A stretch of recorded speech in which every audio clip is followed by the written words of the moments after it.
କୃଷକ ବନ୍ଧୁ ମାଗଣା ମିଳିବ ବିଜୁଳି ତ ଆପଣମାନେ ନିହାତି ଜାଣିଥିବେ। ତ ପାଣି ବିନା ଯେମିତି ଜୀବନ, ତ ଆଜିକାଲି ଦୁନିଆରେ ବିଜୁଳି ହେଉଛି ଜୀବନ, କାରଣ ବିଜୁଳି ବିନା କିଛି ବି କରିହେବନି। ତ ଆପଣମାନେ ଯଦି ବି ଚାଷ କାର୍ଯ୍ୟ କରୁଛନ୍ତି ତ ବିଜୁଳି ଯଦି ଆପଣମାନେ ବ୍ୟବହାର ନ କରିବେ ତାହେଲେ ଫସଲ ମଧ୍ୟ କରିବା ବହୁତ କଷ୍ଟକର ହେଇଯିବ, କାରଣ ବିଜୁଳି ସହାୟତାରେ ଆମେ ଫସଲରେ ବୋରୱେଲ୍ ସାହାଯ୍ୟରେ ଆମେ ପାଣି ମଡ଼େଇ ଥାଉ ଏବଂ ଛୋଟ ମୋଟ କାରଖାନା ମଧ୍ୟ ଚଲେଇ ଥାଉ। ତ ବିଜୁଳି ଆମର ନିହାତି ଆବଶ୍ୟକ। ତ ବିଜୁଳି ପାଇଁ ରହିଛି କ'ଣ ନୂଆ ଅପଡ଼େଟ୍, ସରକାର କ'ଣ ପଦକ୍ଷେପ ନେଇଛନ୍ତି। ତ ମାଗଣା ମିଳିବ ବିଜୁଳି, ତ କେଉଁମାନଙ୍କୁ ମିଳିବ, ତ କେମିତି ମିଳିବ, ସମ୍ପୂର୍ଣ୍ଣ ଡିଟେଲ୍ସ ଏହି ଭିଡ଼ିଓ ମାଧ୍ୟମରେ ଆପଣମାନେ ଜାଣିପାରିବେ। ନମସ୍କାର କୃଷକ ବନ୍ଧୁ, ମୁଁ ବୁଲୁ ଆପଣଙ୍କୁ ପୁଣି ଥରେ ସ୍ୱାଗତ କରୁଛି ଆମର ଅତି ପ୍ରିୟ ୟୁଟ୍ୟୁବ୍ ଚ୍ୟାନେଲ୍ ପ୍ରାକ୍ଟିକାଲ ବୁଲୁ ଫାର୍ମିଂ ଦୁନିଆ ମାଧ୍ୟମରେ।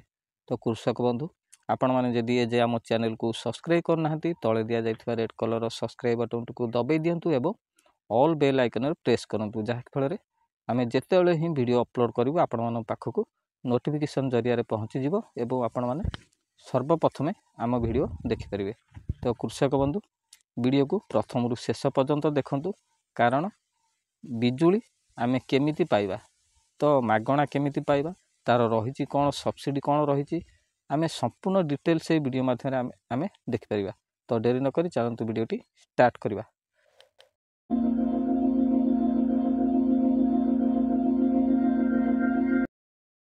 କୃଷକ ବନ୍ଧୁ ଆର୍ଥିକ ଦୃଷ୍ଟିରୁ ଶକ୍ତିଶାଳୀ କରିବା ପାଇଁ ସରକାର ଦେଶର କୃଷକମାନଙ୍କୁ ଅନେକ ସୁବିଧା ଯୋଗାଇଛନ୍ତି।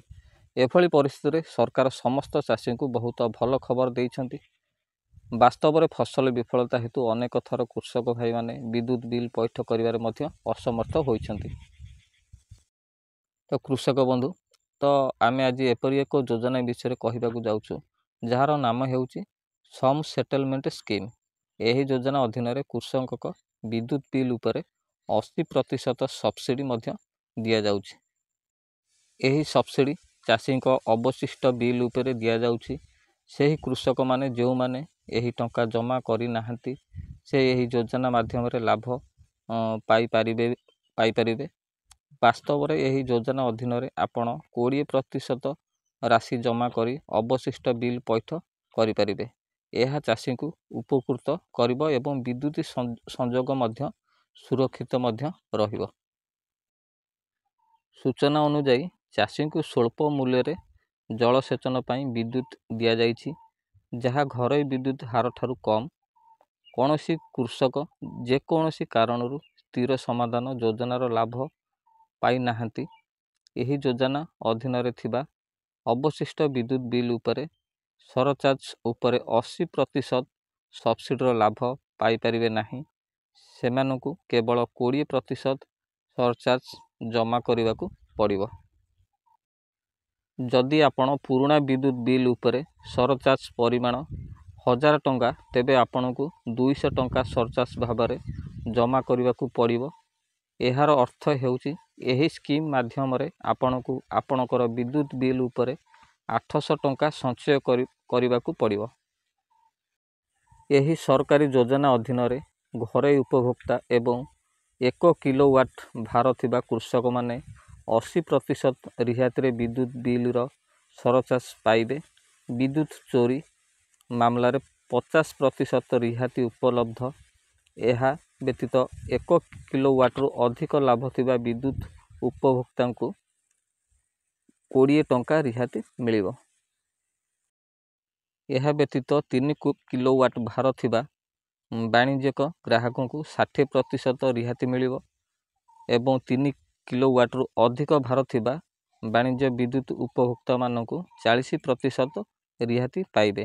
ଏହା ବ୍ୟତୀତ ଶିଳ୍ପ ପ୍ରତିଷ୍ଠାନଗୁଡ଼ିକ ବିଦ୍ୟୁତ୍ ବିଲ୍ ସରଚାର୍ଜରେ 30% ରିହାତି ପାଇବେ। ଏବଂ ଏହି ଯୋଜନା ଅଧୀନରେ ସରକାର କୃଷକମାନଙ୍କ ସମେତ ସମସ୍ତ ବିଦ୍ୟୁତ୍ ଉପଭୋକ୍ତାଙ୍କୁ କିସ୍ତିରେ ବିଦ୍ୟୁତ୍ ବିଲ୍ ପୈଠ କରିବାକୁ ଏହି ସୁବିଧା ପ୍ରଦାନ କରୁଛନ୍ତି। ଏହା ଅଧୀନରେ ଗ୍ରାହକଙ୍କୁ ଛୋଟ ସମାନ କିସ୍ତି ଜମା କରିବାକୁ ପଡ଼ିବ। ଘରୋଇ ଗ୍ରାହକ ଏବଂ କୃଷକମାନଙ୍କୁ ମଧ୍ୟ 12ଟି କିସ୍ତିରେ ବିଦ୍ୟୁତ୍ ବିଲ୍ ପୈଠ କରିବାକୁ ସୁବିଧା ଯୋଗାଇ ଦିଆଯାଉଛି। ଏପରି ପରିସ୍ଥିତିରେ ଗ୍ରାହକମାନେ ସେମାନଙ୍କର ଅବଶିଷ୍ଟ ବିଲ୍ ପୈଠ କରିପାରିବେ। ତ କୃଷକ ବନ୍ଧୁ, ତ ଆଜି ଆମେ ଜାଣିଲେ ତ ବିଦ୍ୟୁତ୍ ବିଲ୍ ଆମେ କିପରି ସବସିଡ଼ି ଆକାରରେ ପାଇପାରିବା। ତ କୃଷକ ଭାଇମାନେ କିପରି ବିଦ୍ୟୁତ୍ ବିଲ୍ ସବସିଡ଼ି ପାଇପାରିବେ ଏବଂ ଯେଉଁମାନେ କଳକାରଖାନା କରିଛନ୍ତି ତ ସେମାନେ କେତେ ମାତ୍ରାରେ ସବସିଡ଼ି ପାଇବେ ଏବଂ କ୍ଷୁଦ୍ର ନାମମାତ୍ର ଚାଷୀ ତ ସେମାନେ ଯଦି ବି ବିଜୁଳି ବ୍ୟବହାର କରୁଛନ୍ତି ତ ସେମାନେ କିପରି ବ୍ୟବହାର କରିପାରିବେ, କେତେ ମାତ୍ରାରେ ସବସିଡ଼ି ପାଇବେ, ତ ସବସିଡ଼ିର କେତେ ରିହାତି ମଧ୍ୟ ଉପଲବ୍ଧ ଅଛି, ସରକାର ଆଗକୁ କ'ଣ ସବୁ ନିୟମ କରିଛନ୍ତି, ସମ୍ପୂର୍ଣ୍ଣ ଡିଟେଲ୍ସ ଏହି ଭିଡ଼ିଓ ମାଧ୍ୟମରେ ଆପଣମାନେ ଜାଣିପାରିଲେ। ତ ଆପଣମାନଙ୍କୁ ଯଦି ଭିଡ଼ିଓଟି ଭଲ ଲାଗିଥାଏ ଭିଡ଼ିଓକୁ ଗୋଟେ ଲାଇକ୍ କରିବେ, ଆମ ଚ୍ୟାନେଲକୁ ଅଧିକା ମାତ୍ରାରେ ସପୋର୍ଟ ମଧ୍ୟ କରିବେ, ସବସ୍କ୍ରାଇବ୍ କରିବେ। ତ ଆମ ଚ୍ୟାନେଲ ମାଧ୍ୟମରେ ଆପଣମାନେ ନୂଆ ଅପଡ଼େଟ୍ ଏବଂ କୃଷିଭିତ୍ତିକ ଭିଡ଼ିଓ ଆପଣମାନେ ଆମ ଚ୍ୟାନେଲ ମାଧ୍ୟମରେ ଦେଖିପାରିବେ।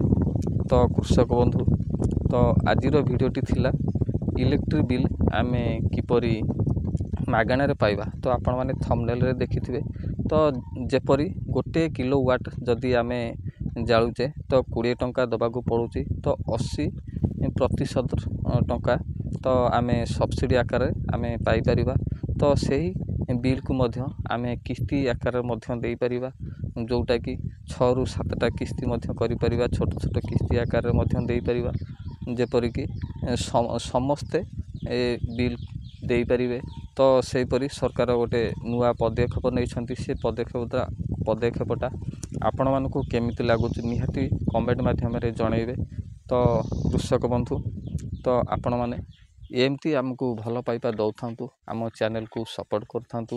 ତ ଆମେ ଏମିତି ଆପଣମାନଙ୍କୁ ନୂଆ ଅପଡ଼େଟ୍ ମଧ୍ୟ ଆମ ଚ୍ୟାନେଲ ମାଧ୍ୟମରେ ସେମିତି ସବୁବେଳେ ଦେଇଥାଉ।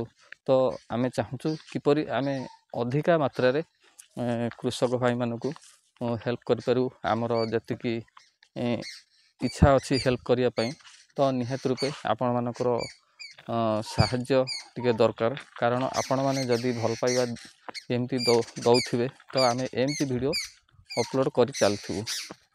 ତ କୃଷକ ବନ୍ଧୁ, ନିହାତି ରୂପେ ସାଙ୍ଗସାଥିମାନଙ୍କୁ ସେୟାର କରନ୍ତୁ। ତ କୃଷକ ଭାଇମାନଙ୍କୁ ମଧ୍ୟ ସେୟାର କରନ୍ତୁ। ତ ଇଲେକ୍ଟ୍ରିକ୍ ବିଲ୍ ତ କ୍ଷୁଦ୍ର ଚାଷୀ ହେଉ କିମ୍ବା ସାଧାରଣ ଲୋକ ହେଉ, ଯେକୌଣସି ଲୋକ ମଧ୍ୟ ହେଇଥାଉ, ତ ନିହାତି ରୂପେ ସମ୍ପୂର୍ଣ୍ଣ ରୂପେ ଦେଇପାରନ୍ତି ନାହିଁ, ବହୁତ ଅସୁବିଧାରେ ପଡ଼ିଥାନ୍ତି। ତ ଏ ଯେଉଁ ଯୋଜନାଟି ସରକାର ଆଣିଛନ୍ତି ତ ସମସ୍ତଙ୍କୁ ଭଲ ଲାଗିବ। ତ ନିହାତି ରୂପେ ଭିଡ଼ିଓକୁ ମଧ୍ୟ ସେୟାର କରନ୍ତୁ। ତ ସମସ୍ତେ ନିହାତି ଜାଣିବା ଦରକାର ତ କିପରି ଆମେ ବିଦ୍ୟୁତ୍ ଉପଯୋଗ କରିବା, ତ କିପରି ବିଲ୍ ଆମେ ପୈଠ କରିବା, ସମ୍ପୂର୍ଣ୍ଣ ଡିଟେଲ୍ସ ଯେମିତି ଜାଣିପାରିବେ।